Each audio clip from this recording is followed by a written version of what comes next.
जब किसी शख्स ने जुर्म करने का इकरार कर लिया हो तो उसे माफी कैसे मिल सकती है? मुल्जिम वादा माफ गवाह कब कहलाता है?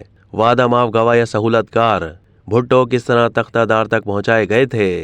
इन दिनों मुल्क में माफी के वादे पर गवाही देने के बारे में काफी चेमगोइयां हो रही हैं और मुबैना तौर पर बाज नाम भी लिए जा रहे हैं। ऐसे में बहुत से जहनों में ये सवाल गूंज रहा है कि जब किसी शख्स ने जुर्म करने या शरीके जुर्म होने का इकरार कर लिया हो तो उसे माफ़ी कैसे मिल सकती है? ये माफ़ी सिर्फ चंद अफराद को क्यों मिलती है, और वो भी सिर्फ हाई प्रोफाइल मुकदमात में और सिर्फ बड़े लोगों को? दरअसल हमारे फौजदारी कानून में वादा माफ गवाह की कोई तारीफ मुतय्यन नहीं है। जब किसी फौजदारी मुकदमे में वाज़े और काबिल एतमाद शहादतें मौजूद ना हो तो शरीक मुल्जिमों में से किसी एक को मुकदमे के इख्तिताम पर रिहाई देने के वादे पर इकबाली बयान देने पर तैयार किया जाता है, जिस पर वो वक़ुआ में उन अफराद या फ़र्द का नाम और किरदार बयान करता है जिसकी ईमा पर उसने ये सब कुछ किया था। रिहाई के वादे पर इकबाली बयान देने वाला ये मुल्जिम वादा माफ गवाह कहलाता है। हमारे सियासी रहनुमा जब हिज़्ब इख्तिलाफ में होते हैं तो बहुत से कायदे और कवानीन पर एतराज़ात करते हैं, लेकिन जूँ ही वो इक़्तिदार में आते हैं वो तमाम एतराज़ात माजी का हिस्सा बन जाते हैं।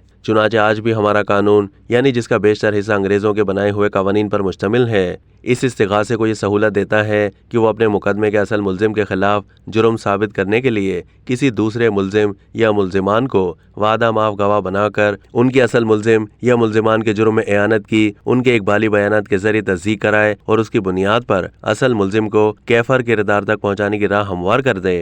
इस कानून की मौजूदगी की वजह से जुल्फ़िकार अली भुट्टो किस तरह तख्तेदार तक पहुंचाए गए थे, लेकिन बाद में हुकूमत में आने वाले सियासतदानों ने भी इसमें शायद ये सोचकर तरमीम नहीं की कि वो इसे हिज़्ब मुखालिफ के खिलाफ इस्तेमाल करेंगे, लेकिन वक्त उन्हें गलत साबित कर चुका है। चुनांचे हमने देखा है कि बड़े बड़े सियासतदानों के खिलाफ मुकदमात में वादा माफ गवाहों का तांता बंधा, और गवाह भी वो जो कभी इन सियासतदानों के मंजूर नज़र थे। दरअसल बाज़ मामलात में इस्तिग़ासा ने बाज़ मुकदमात कायम करने के लिए मुखबरों की खिदमत हासिल कर रखी होती हैं, और अपने इल्ज़ाम या केस को साबित करने के लिए कभी कभार ऐसे मुल्ज़िमान में से किसी को वादा माफ गवाह यानी अप्रूवर बनाने की ज़रूरत पेश आ जाती है। इस तरह वादा माफ गवाह दर हकीकत सहूलतकार होता है जो किसी कमज़ोर केस को किसी मुल्जिम के खिलाफ मजबूत बनाने के लिए इस्तेमाल किया जाता है। इसके सिले में इस्तिग़ासा इसे मुतालिका मुकदमे से निकाल देता है।